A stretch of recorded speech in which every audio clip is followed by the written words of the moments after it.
welcome to my car tour of my 2018 Honda Civic Coupe EXT. So as you can see, it's a two-door. It's the Coupe model. A little bit dirty right now, happens. And in the trunk, you get 11.9 cubic feet, which is pretty much 12. The sedan will get you 15, so a little bit less, but it's workable. It's pretty decent space, and you can pull these, fold the rear seats, and there's pretty good space there. A couple of my favorite features about this car include this lane watch system, which I don't know when I get a new car if I can live without it. It shows everything in your blind spot. It's perfect for when you're merging or just when you want to see what's going on next to you. So this is what it looks like. If you turn the right signal on or hit this little button right here at the end of the steering wheel, it will pop on for you. So although it is a two-door model, you only lose 2 inches, which is about this much, of headroom and legroom, so it's still fine in the back, just getting in's a little bit harder. But as you can see, my 5'11" on a good day frame, I barely have any headroom left, but I do fit back here. And I'm ready to go on a trip. So this seat is all the way pushed back and slanted a little bit, perfect for anybody that's either relaxing or tall. My brother is 6'5", and he's driven this car and he had no problem fitting in it. He actually always wants to take it. But I still have probably 3 or 4 inches of legroom, and that's with it all the way back, so it's pretty usable back seat. So it doesn't have power seats, but it has height adjustment and then recline, and then this is back and forth. And a couple of my favorite things is the center console. So you have 2 big cup holders. Below it is another cup holder, a USB port just for music. This one doesn't support Apple CarPlay. You can slide it this way. And then there's this armrest here, which is padded with fabric. And you have another little storage tray. I just put gum there. You have a tray for coins. And then this is just a big storage thing down below. I just have cologne, money, random things. This is a little storage cubby. I just keep my sunglasses there and my phone if it's plugged in. Down here is a USB port for Apple CarPlay and a little bit of storage. I just keep my glasses down there. And on this side, there's a power outlet. The glove box is decently sized. I don't really use it.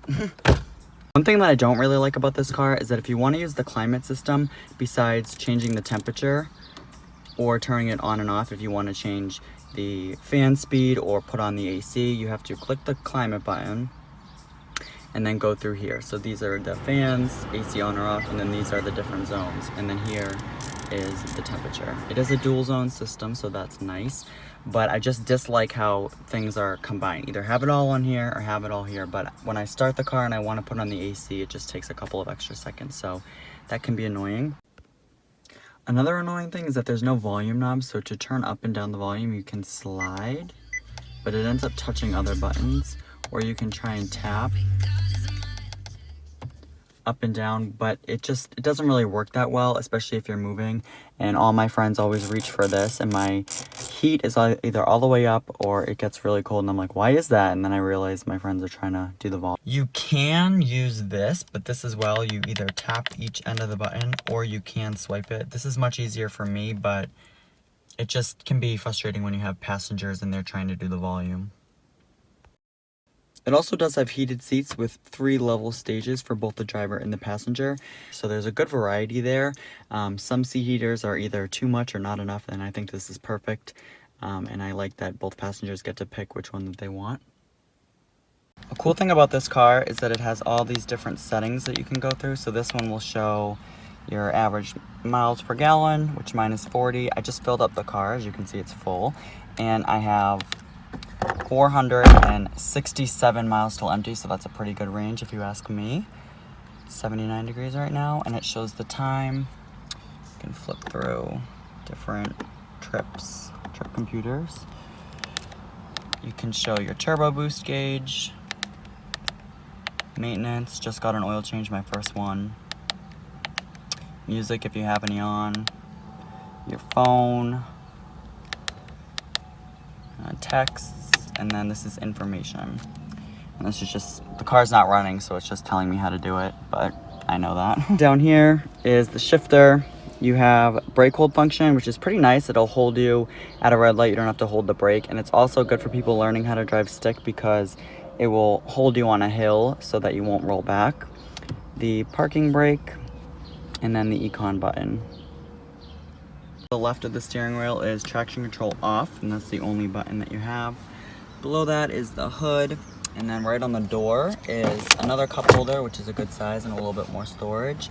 The trunk release, as well as your windows, which are automatic up and down, so that's nice. Window locks, power door locks, and power mirrors.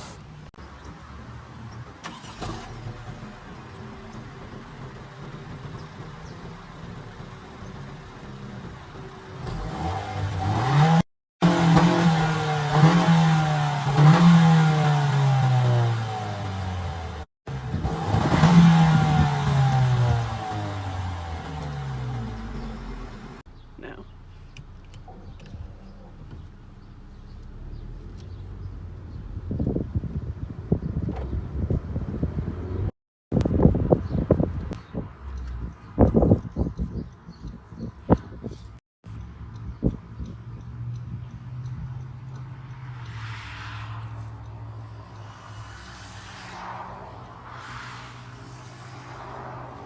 Everybody always is like looking at your car when they see it. They're like, "Ooh, what is that?"